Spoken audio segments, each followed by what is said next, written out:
We're excited to announce that our very own podcasting platform, Zencastr, has become a new sponsor to the show. Check out the podcast's discount link in our show notes and stay tuned for why we love using Zen for the podcast.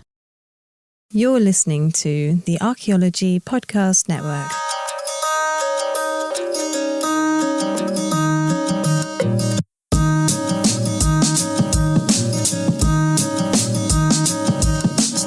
Hi everyone, and welcome to another episode of ArchaeoAnimals, the podcast all about video games and sometimes the archaeology of animal remains. For this episode, with you as always is myself, Simona and me, Alex Fitzpatrick. Welcome to our video game show. Actually, for this episode, we have a very special guest called Sandy. The full name being Sandy. For those who don't know of her, she's my doggo. She's right here. She's more of a quiet participant. She's not quite as loud as Bastet. She's a bit shy, but she'll give it her best. She's here in spirit, and that's fine. I feel it. And like she's sort of sprawling all over the half on the bench and half on me, because that's what she does. Yeah, that's on brand, isn't it? Anyway, today we are once again tackling video games on our video game podcast. You know, if in case you are for some reason listening to this episode as the first one of this podcast, we are actually a zooarchaeology podcast looking at the archaeology of animals. But because we are giant dorks, we tried our best to tie video games in wherever possible. And today is no exception. We've just concluded a 5-parter episode on the sort of zooarchaeology across time periods, mainly sort of Britain-centric, but we've been going all the way from the early prehistoric period to the medieval period. So what best way to celebrate the achievement that is our first 5-parter episode than indulging once again in video games? Yeah, we have to ground ourselves, basically. We got all very intellectual, very high and mighty with this 5-part miniseries, and now we have to bring it back to brass tacks. We are talking video games, but more specifically, we are actually going to talk about video game cuisine, because there's lots of food in video games, if you haven't noticed. And doing the research for this, well, not really doing the research as much as writing down video games that had food in it, they factor in very specific ways. And as two archaeologists whose brains are irreparably broken by archaeology training, we, of course, classify them in different ways. So we'll be breaking that down this episode. It's just an excuse to talk about video games, let's be real. I think, to be fair, also video game episodes, much like our case studies, if you've listened to some of our other shows, I think we've just decided that these are our favourite episodes or part thereof. We've not actually looked at any statistics whatsoever. We've just decided. Based on vibes. It's your fan favourite, whether you like it or not. But that's fine, I think. Who doesn't like video games? We're all nerds here. It's fine. Realistically speaking, the nice thing about video games, very similar to archaeology, I feel like, is that it touches upon a lot of different things. And I think that's why it is so applicable to kind of just talking about it archaeologically speaking, and not just through the lenses of archaeology, but there's a whole field called archaeogaming. There are digital archaeologists who work in video games. You know, it's not something that we're just kind of making up. There is academic, rigorous kind of research being done here. So we're not just kind of, goofing about. I mean, they're not making it up. We kind of are. Oh, yeah, I guess, yeah. Someone, shush. I'm trying to give ourselves some gravitas, okay? I think my archaeogaming goes down to playing a video game, seeing a hole in the ground and just going, oh, that section isn't straight. That's archaeogaming, baby. Just like how archaeology to me is digging a small hole. I point at the hole and I go, that's archaeology. And no one can tell me otherwise. I have a PhD now. Not wrong. Archaeology, baby. It's historical archaeology. Anyway, let's get right into it, I guess. So kind of to preface this, we are, like I said, looking at video game food, video game cuisine. And because we are archaeologists, we are classifying them into 3 main categories, which we'll be looking at for this episode. So you have your dungeon food, your kind of make your own food, and something that I am calling, with my creative brain dining dash, which we'll talk about a little bit later on. And we'll just be broadly looking at how video games kind of utilize these tropes of food and things like that. And because, we do have to tie it back to archaeology at some point, we'll kind of be thinking about what will this look like as a zooarchaeological deposit. Yeah, so looking at the made-up rubbish pits of fictional media. So part one, we are going to look at what I don't know about you, Simona, but when we were first talking about doing this episode, it's the first thing I thought of, which is dungeon food. And it's a very classic trope. I mean, it's basically what you see in kind of the earliest games, the earliest kind of arcade games. They're basically the food items you pick up during levels that just are laying about as they do. And you consume immediately, maybe even in the middle of a fight scene. There was like, oh, you're really hurting me here, unspecified monster. Let me have this turkey leg to give me some energy. It's always like a turkey leg for the most part. It's a turkey leg. It's like a full roast turkey, or it's like a hamburger or something. Have you ever considered this angle about your Cowsey Cave site interpretation? Simona, you just blew my mind. Simona, I just submitted my final version of that thesis. Why would you bring this up now? There you go, because it took you like 3 years, and look at me, like 7 minutes in, bam, solved. I guess I have to give you my PhD now. So the funny thing about this kind of trope is that it literally is its own trope. Thanks to the fine folks at tvtropes.com, it's referred to as inexplicably preserved dungeon meat. And as Simona just pointed out, that's basically what my PhD was completely on, except it was inexplicably preserved cave meat. Yum, yum. You've just taken the wind out of me. I might have to take a 10-minute break to just think. But I mean, it's not just inexplicably preserved joints of meat. You also get other items like fruit and just various feast plates, also inexplicably in dungeons. Yeah, it is funny because you do, like we were saying, you get the joints of meat, you get fruit, random apples or things like that, or you get a full course meal. There's no in between. It's one or the other, to be completely honest. Thinking of this in terms, it wouldn't be a rubbish pit. I guess you'll just be scattered remains on an occupational layer. So I'm picturing a dungeon sort of being cave-like, or sort of, I guess, underground structure. If you think of the deep roads. I try not to be completely honest. Why can't you sleep, honey? Oh, I'm just thinking about the deep roads.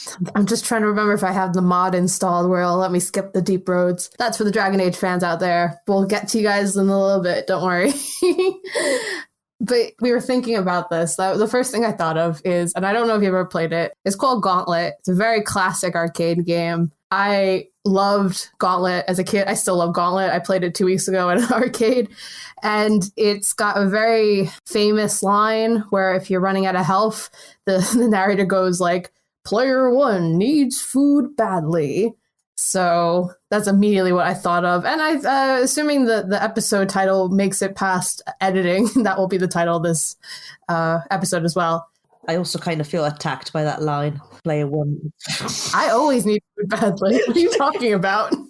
Especially when we're about to record a podcast. Isn't that all right, Alex? I had dinner tonight. I have dinner now. Oh, wow.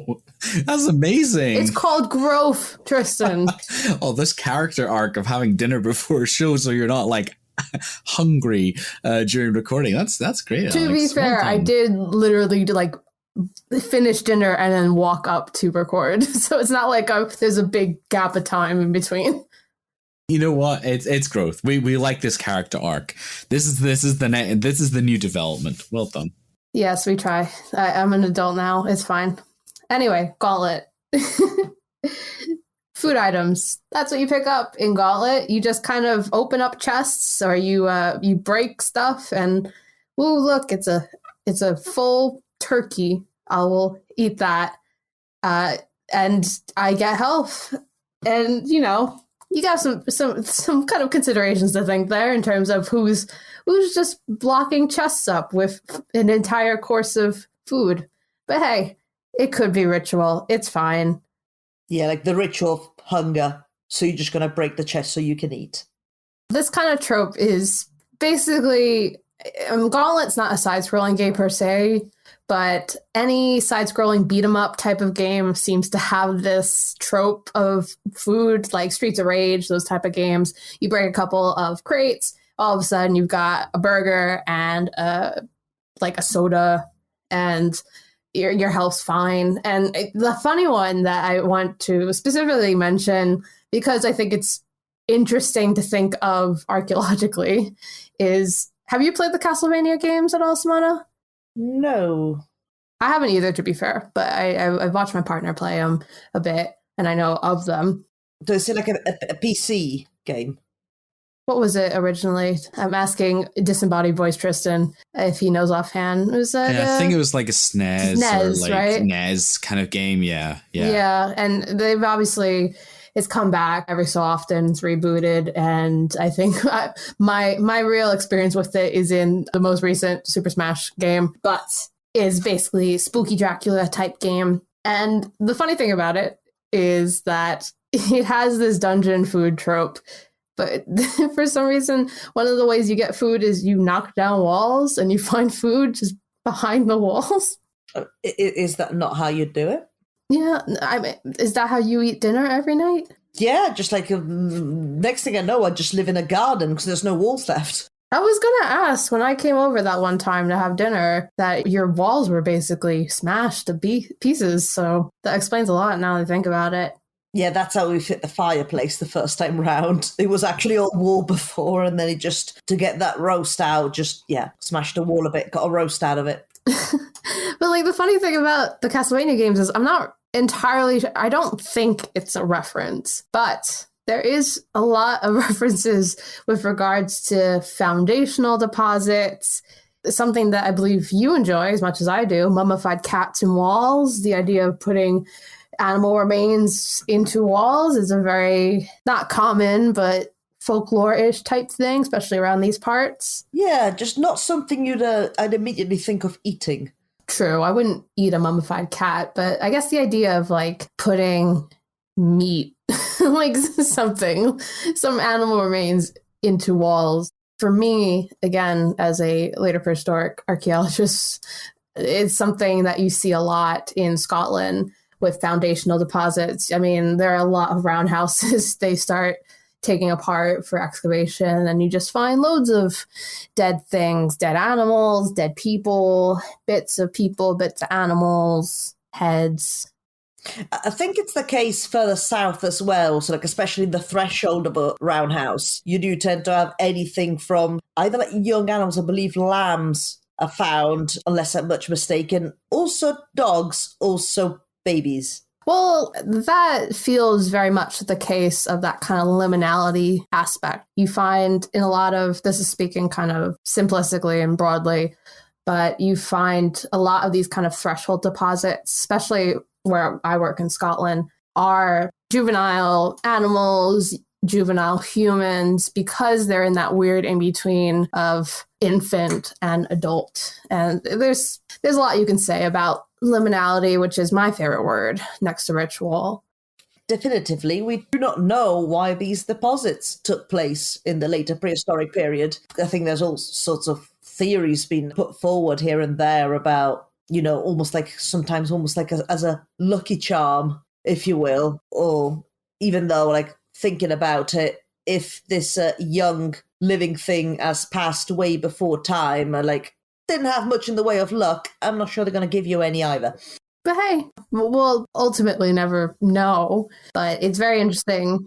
Or if they were specifically sacrificed but as a threshold deposits, they're definitely not sending any luck your way. Unless it's a kind of proxy thing where it's they're being sacrificed, taking on that bad luck for you. The idea of proxies, I feel like, especially coming from like Chinese culture, that kind of using items and things like that as proxies for other things is very popular and very ingrained in our culture. So, okay, could be something like that. But that's the beauty of archaeology is, as frustrating as it is, sometimes we will never know. So, most times we will never know. Let's be real. Well, especially if there's no written record about. Then after that, Pliny will tell you all about it. True, very true. And as we know, Pliny is 100% correct all the time. Never misses. And I have managed to mention the Romans. There you go. We did it. On a video game episode. We did it, folks. Mission accomplished. Well, I'd like to thank my friends and my mother and all the people that have supported. And as usual, if you're following along with your bingo card, that is Simona mentioning the Romans. We really need to sell these bingo cards. I know. Email in. If you get a bingo card during an episode, I don't care if it's on a piece of a napkin or anything. I don't care. I want to see a bingo card. And you guys should know by this point what the pieces of the bingo card are. It's like Simona's Romans. Every time, I don't know, what's that wee bone? The little toy car bone. Astragalus. The Astragalus. Yeah. That one gets mentioned. Alex hasn't had dinner. Well, that's now a free square because she's now having dinner. So that's a free square. Fish, anti-fish propaganda. Yeah, anti-fish. Wow, this is great. So yeah, if anybody gets a bingo, send it in. Email. We'll give you a high five virtually. I don't know. Okay. Well, what do we figure out what we're going to give people instead of committing ourselves to high fives? And yeah, just tweet us, at ArchaeoAnimals on Twitter and tell us if you filled out your bingo card. Yeah, that's probably a good time to take a break and consider the financial implications of that. And we'll be right back. Chris Webster here for the Archaeology Podcast Network. We strive for high-quality interviews and content so you can find information on any topic in archaeology from around the world. One way we do that is by recording interviews with our hosts and guests located in many parts of the world all at once. We do that through the use of Zencastr. That's Zencastr. Zencastr allows us to record high-quality audio with no stress on the guest. Just send them a link to click on, and that's it. Zencastr does the rest. They even do automatic transcriptions. Check out the link in the show notes for 30% off your first 3 months, or go to zencastr.com and use the code ANIMALS.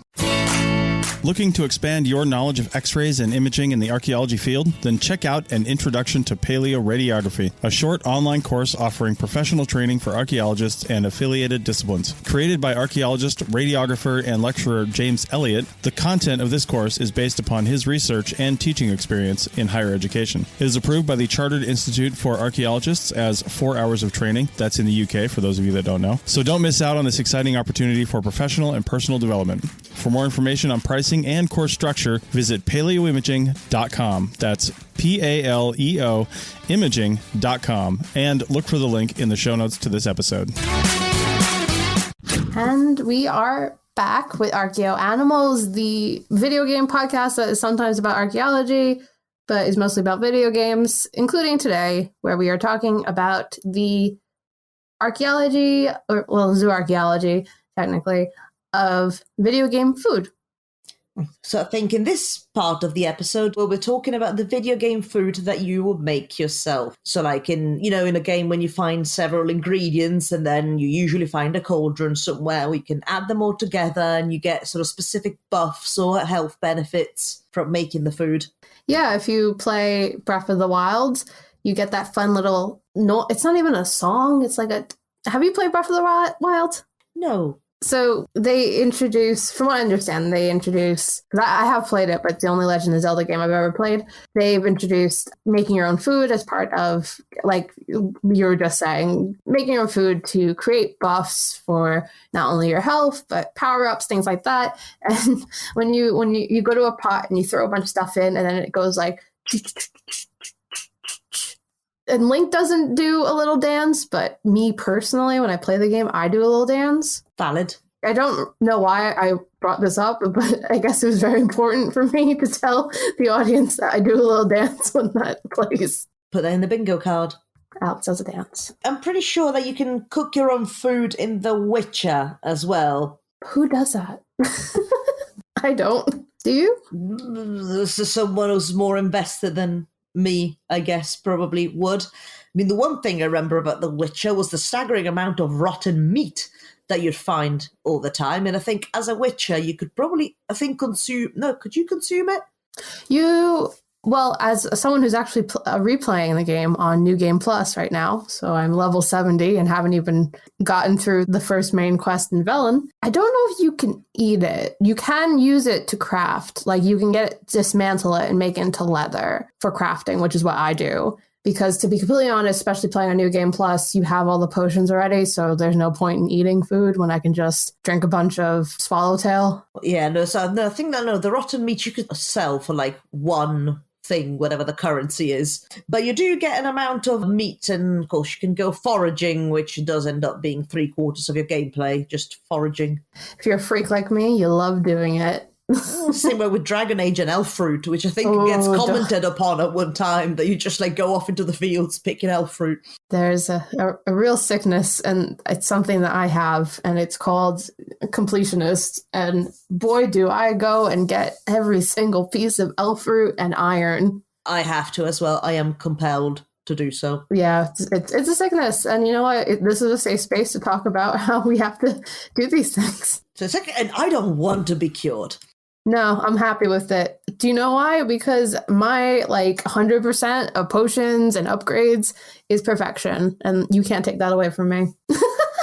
In The Witcher, you do make your own food as well. So just thinking quickly, well, again, you wouldn't really get rubbish pits in The Witcher, because I'm presuming Geralt would just, make his food and then just chuck it all over the floor. I mean, you don't see the discard portion of the eating. You just click a button and it goes. But what's interesting to think about is kind of the reverse, in that there are some, and we did talk about this in our episode where we did talk about The Witcher, but Geralt actually kind of does his own little bit of archaeology. I mean, it's probably closer to forensics more, but there are a couple quests where he will go and he'll be able to see someone, they camped here and things like that. And he's clearly looking at not only burnt out campfires, but Witchers have an amazing sense of smell. So many of the quests are him being like, ooh, I can smell that they spilled wine, and then you walk 30 feet the other way. Animal remains, aside from the obvious sort of carcasses that you find around with sort of necrophages feasting on them and yada yada. I guess mostly in The Witcher we'll be talking about just food tossed back over in a campfire. Toss some food for your Witcher. Yeah. I did it, folks. What I would picture archaeology-wise would be maybe living in a shallow pit. I'm really trying to keep this together. Oh, boy. We can't spend that much time talking about The Witcher, Simona. Get it together. I was just talking about an actual, almost parallel with the real-life archaeological example, what the animal remains that Geralt consumes in The Witcher would be deposited under archaeological conditions. Okay, shallow pit full of charcoal and animal bones. Okay, there you go. Yeah, and that's how Geralt would say it, too. He would say shallow pit. Winds howling, shallow pit, animal bones. That's my Geralt. I think it's a really good Geralt, folks. And I forget the guy's name, but I know he's on Cameo, so let him know I'm coming for his job. Okay, I mean, The Witcher also takes us into sort of a slightly different interpretation of the make your own food, because I guess some video games got so popular because they have such sort of rich and well-built universes that they've led into the publishing of cookbooks with actual recipes inspired by the foodstuff eaten in these video games. And The Witcher is not immune to that. I have found that there is a whole website, I'll put a link on the show notes, where it's got a whole series of recipes of dishes you find in the Witcher series. Yeah, I mean, I can't make fun of this, folks, because there's a lot of websites and books of this sort. But when I was in college, 10 years ago now, which makes me want to cry, but I was on Tumblr, as the youth were of the day, and there was a Tumblr I used to follow that was literally just video game recipes. So I used to make a lot of Fallout-based recipes. So I get it. Ew. No, okay. I'm fancy lad snacks and stuff like that. No, sunsets. I made a sunset sarsaparilla once. It was really nice. Really? Yeah, it was really good. What's in a sunset sarsaparilla? It was ginger beer and what? I can't remember off the top of my head, but I remember making it a couple times. It was super nice. I didn't understand that sarsaparilla was actually like a root or something. Like it's nice. A root beer or something. I don't know.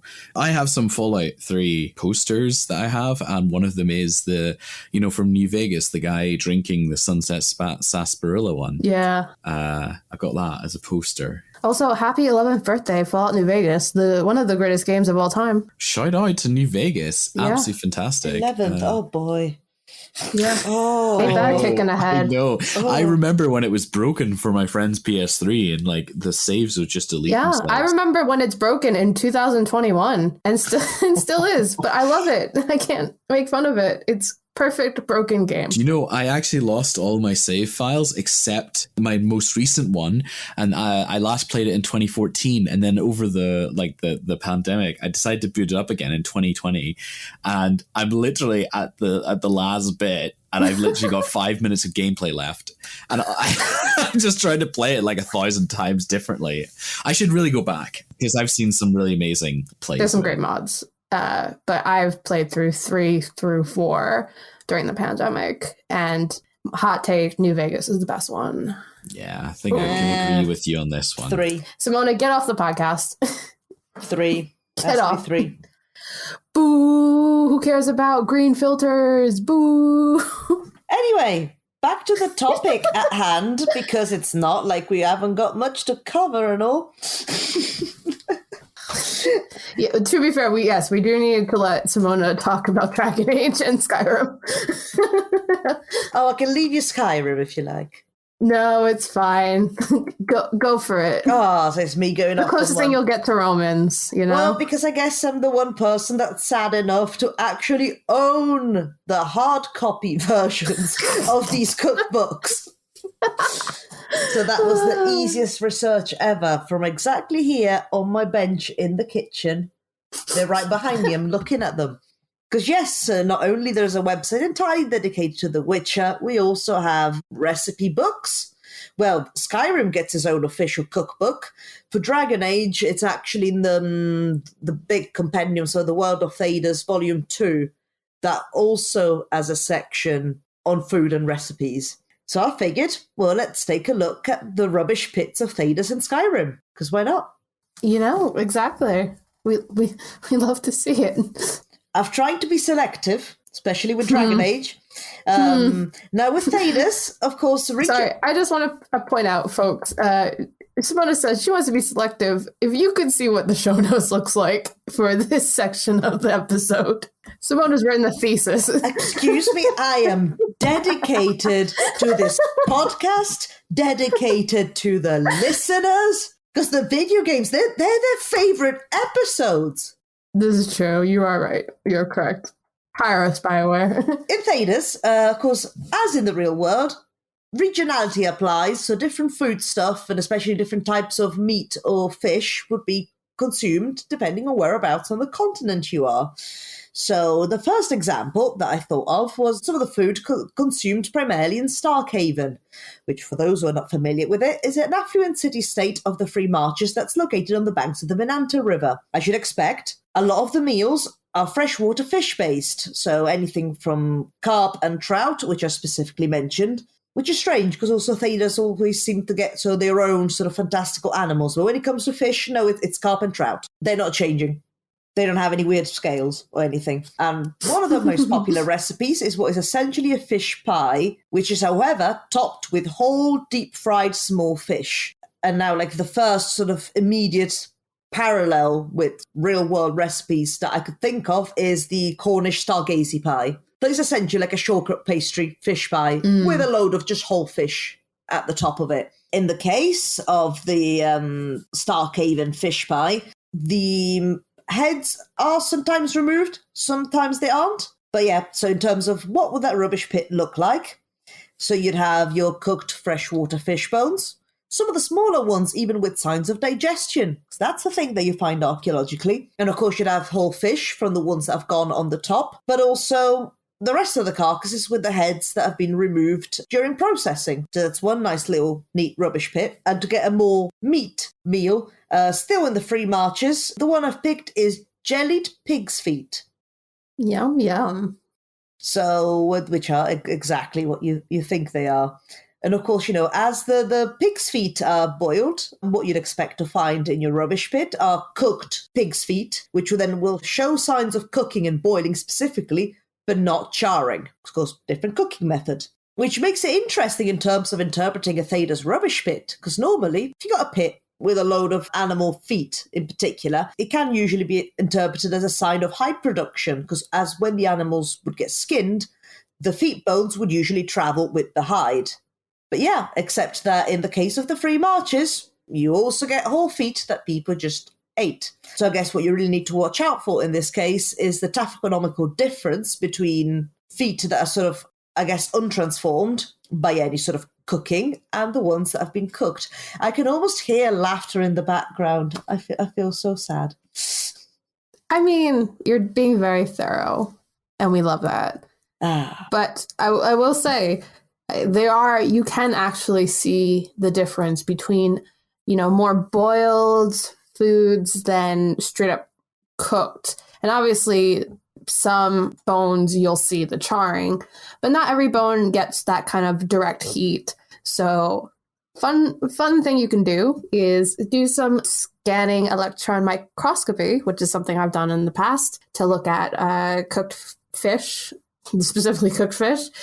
There are ways. They're very, very small, but the work is done for that. Shout out to, I believe, Rebecca Nicholson, who is kind of the main person who's done work on that. Yeah, so I've got 2 more examples for Thedas.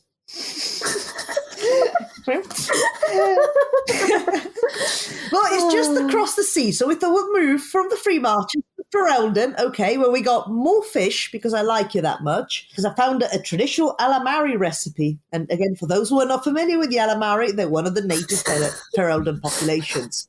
And that is pickled crone. Now, I've not heard of this fish before, so I'm not sure whether it's made up or whether it's an actual fish.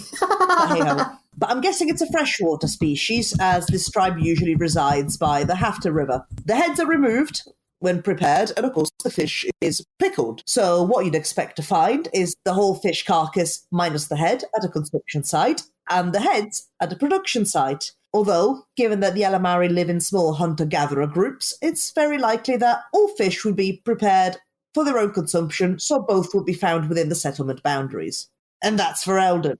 So the funny thing is that if you look up crone fish, what you get is, because the Norwegian currency is krona, it comes up as that, and there's loads of stories of whether or not the inflation in currency is affecting Norwegian fishermen. So in my head, I was picturing like a jar of pickled Norwegian currency. I mean, you know what? As someone who's also part Norwegian, we love to pickle things. So yeah, probably. But to finish off with Thedas, I've got a good one. Got a good one that will make for definitely hands down the most interesting rubbish pit.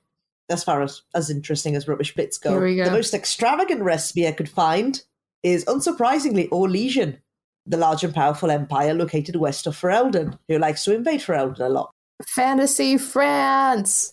The dish is called Mad Bernard's Gift of Flesh. And it was conceived with Mad Emperor Revi in mind.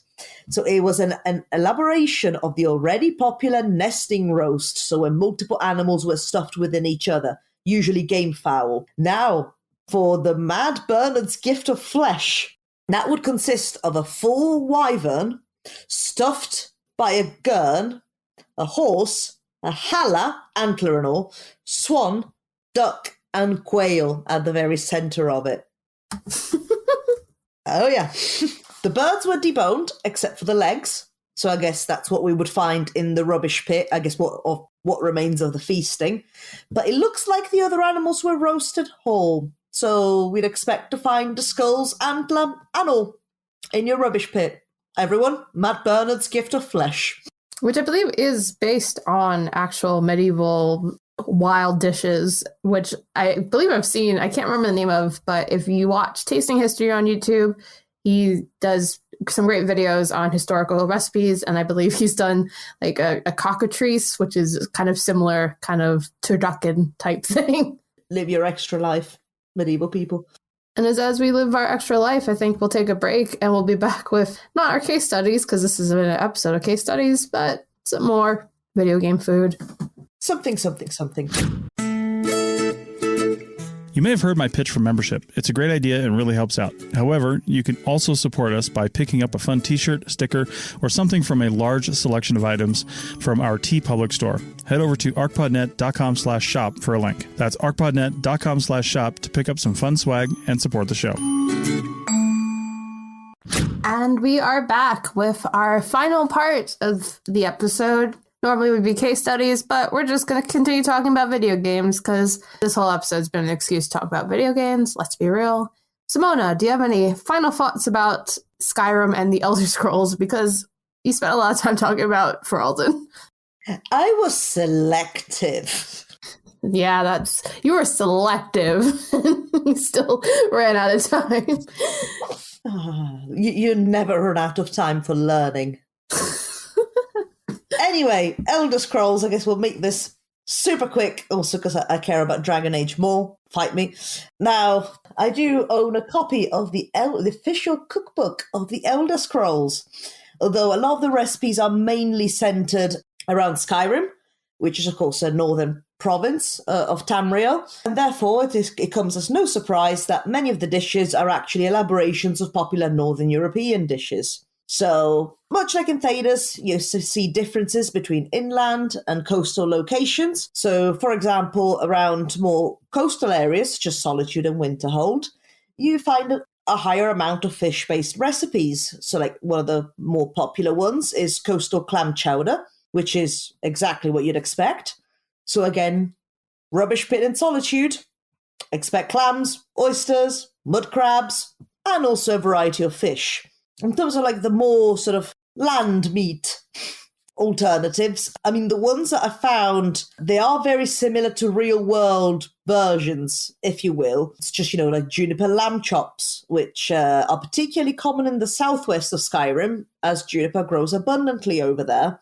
And now in the smaller and more remote villages and hunting camps where like no food goes to waste, one of the popular recipes is braised rib stew with farro, so barley, essentially, with short ribs and a variety of vegetables stewed together, which is pretty much a staple food around those areas. So these are sort of like some of the examples that I could find where there's any actual sort of potential zooarchaeological material, because a lot of the recipes do tend to be like a lot of soups and stews that are mainly vegetable-based or involve a lot of mincemeat, which you're not going to find in the archaeological record. And, of course, sweet rolls. Not forget the sweet rolls, but also not very zooarchaeological.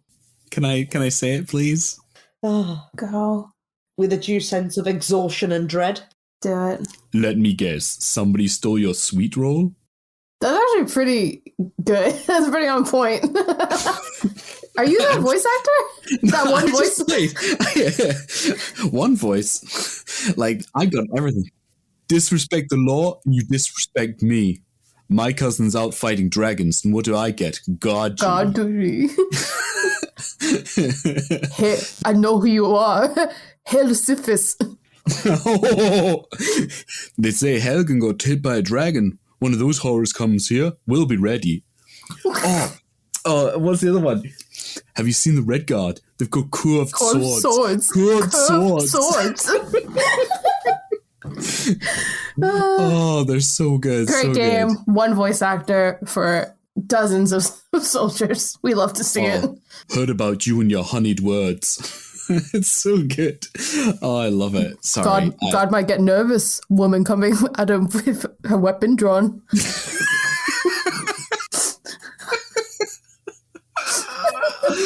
Oh, God.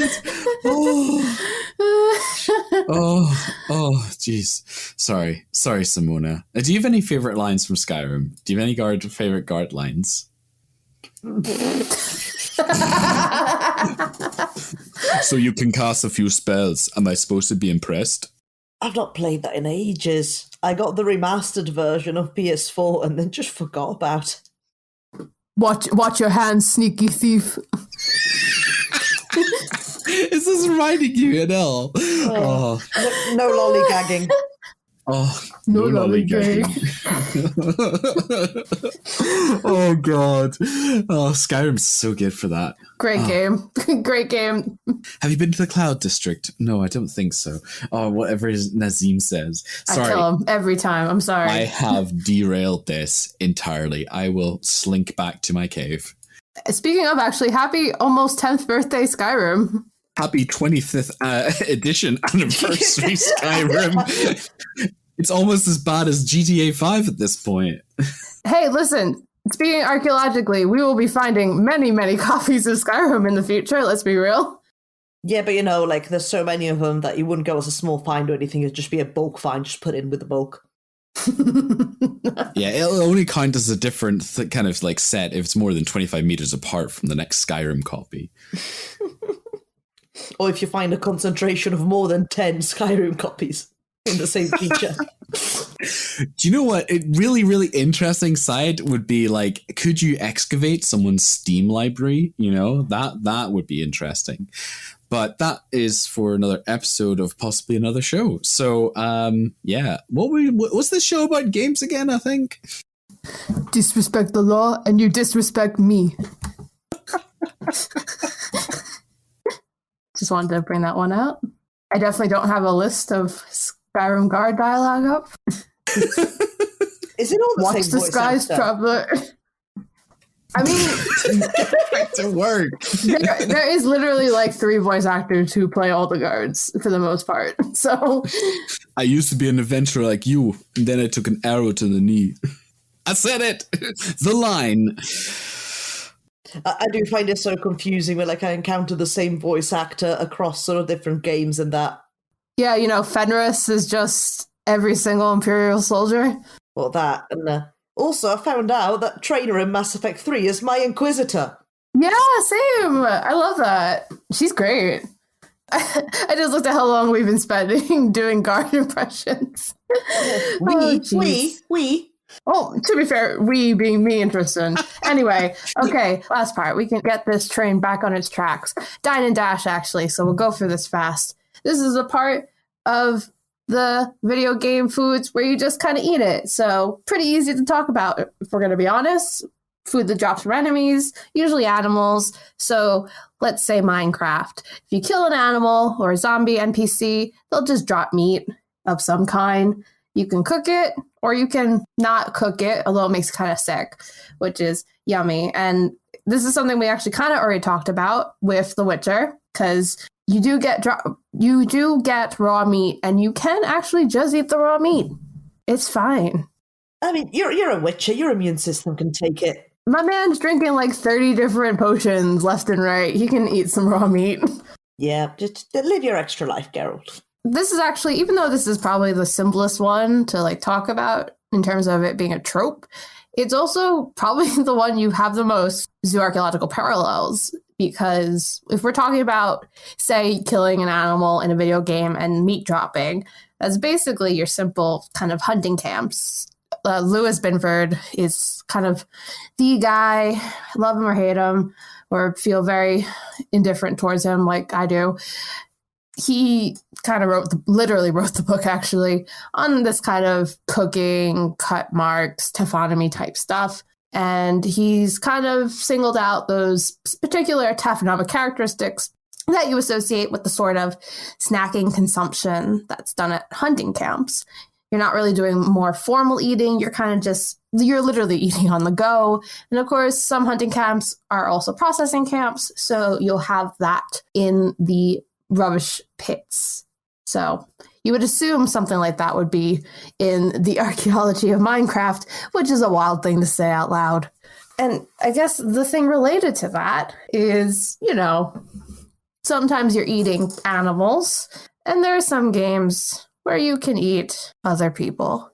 No judgment, but Some judgment. some judgment. I mean, to transition into the game we're about to talk about, I guess you do get bad karma in most Fallout games that have the karma system when you become a cannibal, which is a perk. If you haven't played Fallout, basically perk system is kind of your level up sort of skills you can pick up. And One of them is a cannibal perk, which is very self-explanatory. You're able to gain health by eating the bodies of your fallen enemies. And one of the things that I always think about, I haven't done it because I don't normally go for the cannibal perk, is in New Vegas, you get an achievement called Meat of Champions for eating the leaders of each of the main factions in the game. That's a thing. That's wild. It's also a wild and great game because it's the only game that I can think of except the more recent Outer Worlds. One of the endings can just be you become an anarchist and you set up an anarchist place. It rules. I never finished that game. Always disappointing me. I'm still playing it. Please don't spoil it. Wait, Outer Worlds or New Vegas? Because I hate to break it to you about New Vegas. Outer Worlds. Like, just don't spoil Outer Worlds for me. Oh, no, I won't. But it is a very explicitly anti-capitalist anarchist game, isn't it? Which I like. I liked Outer Worlds. Found it very similar to Fallout in a good way. It is the people, if you don't know, the people who developed Outer Worlds are the people who did New Vegas, which is why I was very hyped for it. And I have my issues with the game, but it's pretty fun, and I'm actually thinking about getting the DLCs. Anyway, cannibalism, archaeologically speaking, not video game speaking, is actually kind of tricky, believe it or not. You'd think, oh, I found cut marks on this human remain. This must be proof of cannibalism. But that is not how the world works, because there are many different cultures, specifically looking at the deep past, the prehistoric cultures, where it's not necessarily cannibalism, but they had different kind of funerary traditions. The ones that I'm thinking about, of course, because all I can think about are the things associated with my PhD, is in the later prehistoric in Scotland. We have many, many, many examples of funerary traditions that included manual excarnation, which means they would manually disarticulate the body and deflesh it. And for us, that may seem very different, very strange. But, back then, that was a particular form of a very intimate familial form of funerary tradition. So you can't necessarily, again, based on what you're looking at, because obviously if you look at something a bit more historical, you might be able to kind of hedge your bets on cannibalism. But for the most part, you can't necessarily just go right to it, can you? Yeah, I guess, again, context is everything. So if you find, human remains with cut marks from a 17th century context in England, then yeah, you probably got it. Yeah, but of course, like other cultures, there's a variety of different funerary traditions. As you specified, does include some sort of different extents of dismemberment and things that weren't necessarily linked to cannibalism, even though it might have included ritualistic cannibalism. Of course, yeah, that's also something that occurs in other cultures and later ones and more modern ones as well. Not only can you not necessarily just assume it's cannibalism, but you also can't necessarily say that it is a bad thing. Unless you're playing Fallout, then you get bad karma when you do it. But other than that, there's a difference in culture in terms of whether or not, because like I said, is talking from what I know from the deep past, for later prehistoric peoples, this is as normal as us going to bury our loved ones when they pass away. It's just exactly what they did. Yeah, like especially with excarnation is a thing, like as an archaeologist, you cannot judge past cultures by your modern standards. Maybe it's because I worked with it so much, but I'm like, that's actually kind of cool. I mean, when I die, I still want to be cremated, put in a Folgers coffee tin, and then slingshot into the air for the giant slingshot while the flying theme from E.T. plays, the music that plays when they go off in the bike. That's what I want to play. And I know you're laughing, but this is clearly something I've thought about for a very long time, and I've kind of internalized it. So this has gone from food in video games to Skyrim quotes to your will and testament. I mean, might as well cover all my bases, right? No, it's on the internet now, so it'll have to be honored. Yeah, it's binding now. Yeah, it's out there. Since we are actually talking about Fallout, though, we're talking about a lot of things, but we're talking about Fallout. I kind of wanted to end this episode by just kind of talking about how, we are talking about these hypothetical zooarchaeology things, but at the end of the day, because it's video games and video games have video game logic, there's this kind of idea of preservation that obviously does not exist in the archaeological record, except for some instances. Because obviously a lot of what we've been saying for this episode has been, oh yeah, it'll just be a bunch of random rubbish in the archaeological record. But there are some weirdly well-preserved food that we have come across. And one of them is obviously, I think a lot of people know it. It's called Irish bog butter. I've not had the pleasure. Ugh. Oh, we all love bog butter all over this land. We all love bog butter.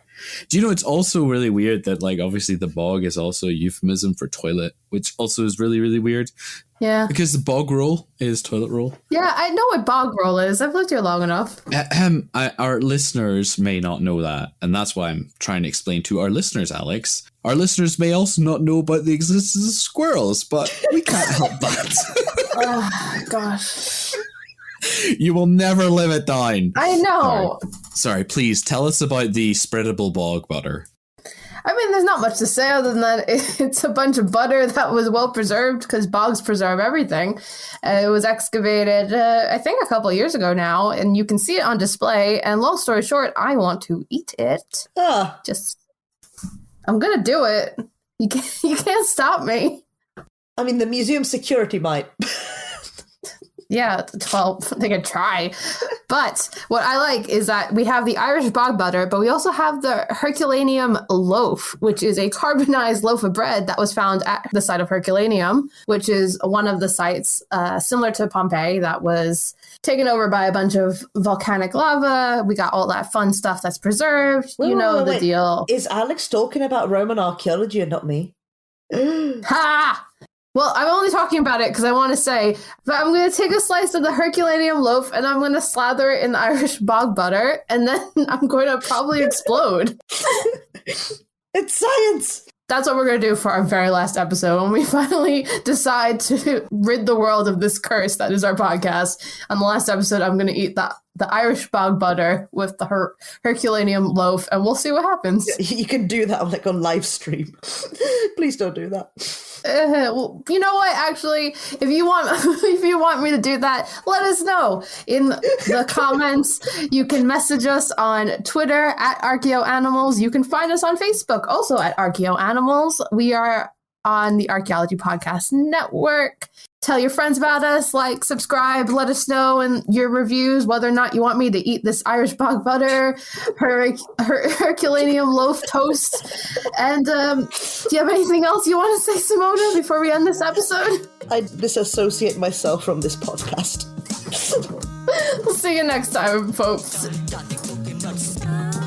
I am going to eat it. You can't stop me.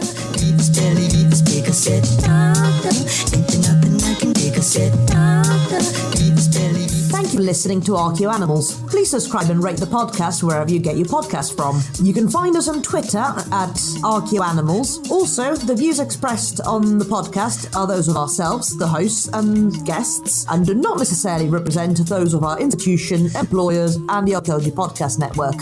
Thanks for listening. This episode was produced by Chris Webster from his RV traveling the United States, Tristan Boyle in Scotland, DigTech LLC, Cultural Media, and the Archaeology Podcast Network, and was edited by Laura Johnson. This has been a presentation of the Archaeology Podcast Network. Visit us on the web for show notes and other podcasts at www.archpodnet.com. Contact us at chris@archaeologypodcastnetwork.com. Thanks again for listening to this episode and for supporting the Archaeology Podcast Network. If you want these shows to keep going, consider becoming a member for just $7.99 US a month. That's cheaper than a venti quad eggnog latte. Go to archpodnet.com/members for more info.